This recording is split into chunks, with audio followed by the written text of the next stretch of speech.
বিগত 14 বছর ধরে প্রশাসনকে ব্যবহার করিয়েছেন এই সমস্ত বেআইনি কাজ করবার জন্য। এখন উনি দেখতে পাচ্ছেন যে ওদের নিচের তলার কর্মীদের যা কাটমানি খাওয়ার হয়ে গিয়েছে, আর এখন কাটমানি নিয়ে নিজেদের মধ্যে মারামারি হচ্ছে। এখন তো শুধুমাত্র তিনি হকার তোলার কথা বলতে পারেন না, এখন তিনি সরকারি সম্পত্তি বিক্রি করার পরিকল্পনা করছেন। প্রশাসনের পুরো মরালিটিটা ভেঙে দিলেন। এই জন্যই বলছি অত্যন্ত অশালীন এবং অসভ্য নৈরাজ্য তৈরি করার একটা পরিকল্পনা মুখ্যমন্ত্রী করে যাচ্ছেন। নবান্নে একটি সাংগঠনিক বৈঠকের পর মুখ্যমন্ত্রী মমতা বন্দ্যোপাধ্যায় হুইপ জারি করেছেন যে কটা বেদখল জবরদখল করা দোকান থেকে শুরু করে একেবারে বেআইনি নির্মাণ সব কিছু বন্ধ করতে হবে, এবং ইতিমধ্যেই তিনি চোটপাট করেছেন মন্ত্রীসহ পুরো প্রধান এবং তার পাশাপাশি পুরো সচিবদের। এই মুহূর্তে আমাদের সঙ্গে রয়েছেন প্রাক্তন মেয়র বিকাশ রঞ্জন ভট্টাচার্য এবং প্রাক্তন রাজ্যসভার সাংসদ এবং বিশিষ্ট আইনজীবী। স্যার, এই মুহূর্তে দাঁড়িয়ে মমতা বন্দ্যোপাধ্যায় যে তৎপরতা দেখালেন ঠিক নির্বাচনের পর, বিরোধী হিসাবে কি মনে হচ্ছে? না, এইগুলো তো স্বাভাবিক কাজ প্রশাসনের, যে কাজটা করা উচিত।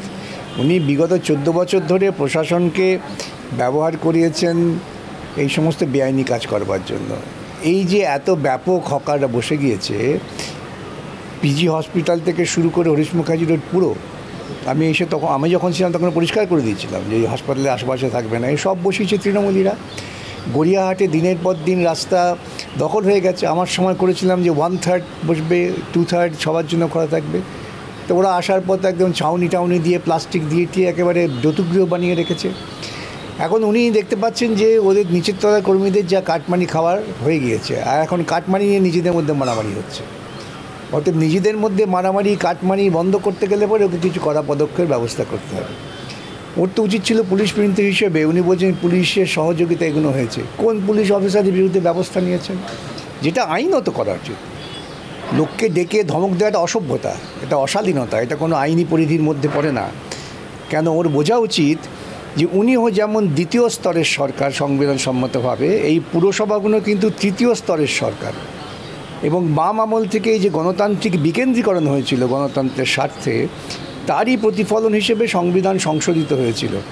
আজকে তিনি তৃতীয় স্তরের সরকারের প্রধানদের ডেকে এসে ধমক দিচ্ছেন। এখন এটাকে অনুকরণ করে যদি মোদি সমস্ত রাজ্যের মুখ্যমন্ত্রী ডাকলেন, সেখানে ডেকে এসে বললেন মমতা তুমি অসভ্যতা করছো, তোমার এখানেই গণ্ডগোল হচ্ছে, ওইখানে গণ্ডগোল হচ্ছে, কেমন লাগতো? একটা সাংবিধানিক স্বাধীনতা আছে, একটা রাজনৈতিক সৌজন্য বোধ আছে, সেই সবকে তিনি দুর্মুজ করে দিচ্ছেন। তিনি প্রকাশ্যে বলছেন মন্ত্রীকে যে তোমার পাড়ায় তুমি বেআইনি দখল করাচ্ছ। তিনি মন্ত্রিসভার সদস্য থাকেন কি করে? যে মন্ত্রীর বিরুদ্ধে মুখ্যমন্ত্রী স্পষ্ট অভিযোগ বেআইনি কাজের, তিনি মন্ত্রিসভায় থাকেন কি করে? তাহলে এটাই হচ্ছে যে মুখ্যমন্ত্রী এদের কাজে লাগিয়ে যা করবার করে নিয়েছেন। এখন কাজ হয়ে গেছে, যেমন কিষেনজিকে কাজে লাগিয়ে যা করা হয়েছে তবে খুন করে ফেলেছে। এখন এদের খুন করবে না, সরাসরি এদের এখন বর্জন করার চেষ্টা করছে। অত্যন্ত নিম্নমানের একটা স্বৈরতান্ত্রিক ঝোঁক। মূলত অনেকেই বলছেন, অনেক বিরোধীরাও বলছেন যে এই মুহূর্তে দাঁড়িয়ে লোকসভা নির্বাচনের আগে বা নির্বাচনের আগে কেন নয়, নির্বাচনের পরে কেন? টার্গেটটা নির্বাচন শেষ হয়ে যাওয়ার পরে কেন? তাহলে কি ভোট হারানোর ভয় ছিল? না, সেসবটা চাই। তার থেকে বড় কথা হচ্ছে যে এখন তো শুধুমাত্র তিনি হকার তোলার কথা বলতে পারেন না, এখন তিনি সরকারি সম্পত্তি বিক্রি করার পরিকল্পনা করছেন। আকণ্ঠ দেনায় ডুবিয়েছেন পশ্চিমবঙ্গকে। এখন বোধহয় বাইরে কেউ আর তাকে টাকা দেবে না, ঋণ দিচ্ছে না। শিল্পপতিরা তো পালিয়ে গেছেন, যে কথা ছিল তাও পালিয়ে যাচ্ছে। কোনো রকম রেভিনিউ রিসোর্স নেই, শুধুমাত্র একটা কনজিউমার প্রোডাক্টস থেকে যা তাদের জিএসটি থেকে আসে।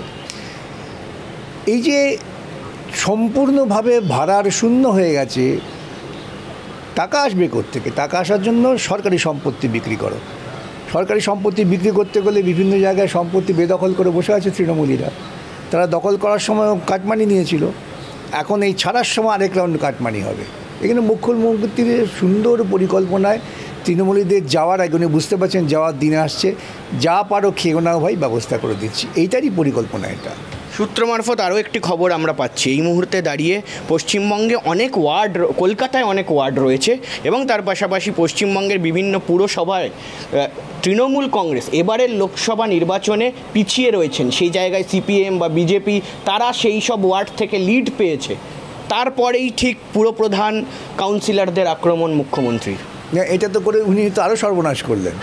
ওই পুরপ্রধান যখন এলাকায় ফিরে যাবেন তখন তো রাস্তার লোকও বলবে যে মুখ্যমন্ত্রী তোকে গালাগালি করলো, সুজিত বসু যে মন্ত্রী আছেন তাকে দেখে তো সল্টলেকের লোকেরা বলবে যে কী তুমি মন্ত্রী, মুখ্যমন্ত্রী তোমার গালাগালি করে। অবশ্য ওদের কোনো সম্মান বোধ আছে কিনা আমি জানি না, যদি সম্মান বোধ থাকতো হয় পদত্যাগ করতেন, তাহলে মুখ্যমন্ত্রীর বিরুদ্ধে প্রতিবাদ করতেন যে আপনি এই কথা বলতে পারেন না। এই যে আমাদের আধিকারিকেরা, উচ্চপদস্থ আধিকারিক, তাদের মুখ্যমন্ত্রী সরাসরি গালাগালি করছেন, তাদের কোনো আত্মসম্মান বোধ নেই। তাদের তো উচিত মুখ্যমন্ত্রীর মুখের ওপর বলা যে আমরা আইনি কাজ করতে গেলে আপনিই বাধা দেন। সে কথা যতক্ষণ না বলতে পারছে ততক্ষণ এই সমস্ত আধিকারিকদের লোকে সম্মান করবে না। আগে লোকে একটা আইএএস আইপিএস অফিসার শুনলে পরে শ্রদ্ধায় মাথা নত করে কথা বলতেন যে এরা যা বলছেন এটা মানতে হবে, রুল অফ ল এরা প্রতিষ্ঠা করছেন। এই বর্তমান সময় পশ্চিমবঙ্গে তো এরা প্রমাণ করে দিয়েছেন এর দুর্নীতির সঙ্গে যুক্ত। মুখ্যমন্ত্রী বলছেন, শুধু আমার কথা না, প্রশাসনের পুরো মরালিটিটা ভেঙে দিলেন। এই জন্যই বলছি অত্যন্ত অশালীন এবং অসভ্য নৈরাজ্য তৈরি করার একটা পরিকল্পনা মুখ্যমন্ত্রী করে যাচ্ছেন। কলকাতা পুলিশ এর আগে তৎপর ভূমিকায় খুব একটা দেখা যায়নি। মুখ্যমন্ত্রীর নির্দেশের পর এই মুহূর্তে দাঁড়িয়ে কলকাতা পুলিশকে দেখা গেল যে সব জায়গায় গিয়ে হকার উচ্ছেদ করছেন এবং তার পাশাপাশি বেআইনি নির্মাণ রোখার কথাও বলা হয়েছে, যেটা কিছুদিন আগেই আমরা দেখলাম যে মেটিয়াবুরুজে একটি বিল্ডিংও ভেঙে পড়েছিল। এটার মধ্য দিয়ে কি কলকাতা পুলিশ প্রমাণ করলেন না যে তারা এতদিন মুখ্যমন্ত্রীর নির্দেশ না থাকার জন্য করতে পারেননি, কিংবা মুখ্যমন্ত্রীর নির্দেশ থাকার জন্যই তারা ঘুমিয়েছিলেন, বিশ্রাম নিচ্ছিলেন, থানায় বসে কিছু করতে হবে না? এটা কি প্রমাণ করতে চাইলেন? আমি তো বলবো এটা প্রমাণ হলো যে এতদিন পর্যন্ত পুলিশ তার স্বাভাবিক কাজ করেন, তার পুলিশ মন্ত্রী নিষেধ করেছিলেন। আজকে পুলিশ মন্ত্রী যখন বলছেন না করো, তখন তারা কাজ করছেন। এটাই প্রমাণ হলো, আর তো কিছু না।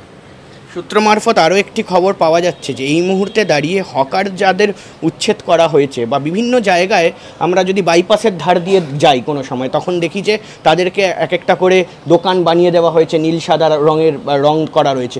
কিন্তু বিভিন্ন জায়গায় সূত্র মারফত খবর যে এমন অভিযোগও আছে যে সেই দোকানগুলো ফের একবার তাদেরকে ফিরিয়ে দেওয়া হয়েছে হকারদের 50,000 টাকা, 2 লাখ টাকা, 1 লাখ টাকার বিনিময়ে।